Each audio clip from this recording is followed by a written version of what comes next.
తమిళ్లో డ్రాగన్, తెలుగులో return of the dragon. Pradeep Ranganathan కొత్త తమిళ తెలుగు సినిమా, తమిళ డబ్బింగ్ సినిమా రిలీజ్ అయి నిన్న మంగళవారంతో 5 రోజులు కంప్లీట్ అయింది. ఈ 5 రోజుల గ్రాస్ కలెక్షన్స్ చూస్తే అంటే మొదటి 3 రోజుల్లోనే ఈ సినిమా 50 కోట్లు గ్రాస్ కలెక్ట్ చేసింది, తమిళ అండ్ తెలుగు కలిపి.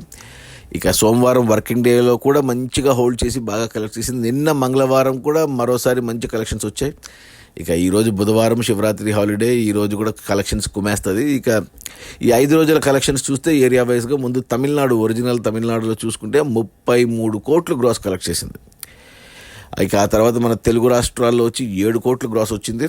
ఇక కర్ణాటక నుంచి 4 కోట్లు, కేరళ నుంచి 1 కోటి, ఇక ఓవర్సీస్ తమిళ మార్కెట్ నుంచి 17 కోట్లు. అలా టోటల్గా 5 రోజుల్లో ఈ డ్రాగన్ సినిమా 64 కోట్లు గ్రాస్ కలెక్ట్ చేసింది. ఎక్సలెంట్ అని చెప్పాలి. ఎందుకంటే ఇంతకుముందు ఈ హీరో చేసిన మొదటి సినిమా లవ్ టుడే 85 కోట్లు కలెక్ట్ చేసింది టోటల్ రన్లో. ఇప్పుడు 5 రోజుల్లోనే 64 కోట్లు, అంటే ఖచ్చితంగా ఈ సినిమా 100 కోట్లు కొట్టబోతుంది. ఇక ఈ 64 కోట్ల గ్రాస్లో థియేటర్ల రెంట్లు, గవర్నమెంట్ ట్యాక్స్లు, ఖర్చులన్నీ పోను డిస్ట్రిబ్యూటర్ షేర్ వచ్చేసి 31 కోట్లు ఉంది. ఈ సినిమా బడ్జెట్ వచ్చి 55 కోట్లు అయితే డిస్ట్రిబ్యూటర్లకి 28 కోట్లకి అమ్మారు. అందులో 23 కోట్లు తమిళనాడుకి అమ్మారు, 5 కోట్లకి తెలుగుకి అమ్మారు. సో ఈ 28 కోట్లకు గాను 31 కోట్లు వచ్చింది ఓవరాల్గా. అంటే 3 కోట్ల లాభాలతో క్లీన్ హిట్ అయింది సినిమా బాక్స్ ఆఫీస్ దగ్గర కమర్షియల్గా.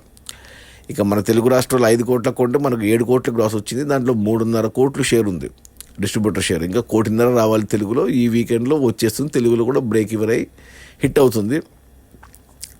ఇక ఈ తమిళనాడు విషయానికి అంటే ఈరోజు వచ్చే కలెక్షన్స్తో 70 కోట్ల గ్రాస్ దాటిపోతుంది. ఇక ఈ వీకెండ్లో ఇక గురు, శుక్ర, శని ఆదిలో ఖచ్చితంగా 100 కోట్లు కన్ఫామ్. 50 కోట్ల షేర్ మార్కు వచ్చేస్తుంది. సో బ్లాక్ బస్టర్ అవుతుంది సినిమా కూడా. నేను కూడా చూశాను, బాగుంది, నాకు కూడా నచ్చింది. సో చూడండి, ఈ డ్రాగన్, తెలుగులో return of the dragon release అయిన మొదటి 5 రోజుల్లోనే 64 కోట్ల గ్రాస్. అందులో డిస్ట్రిబ్యూటర్ షేర్ వచ్చేసి 31 కోట్లు.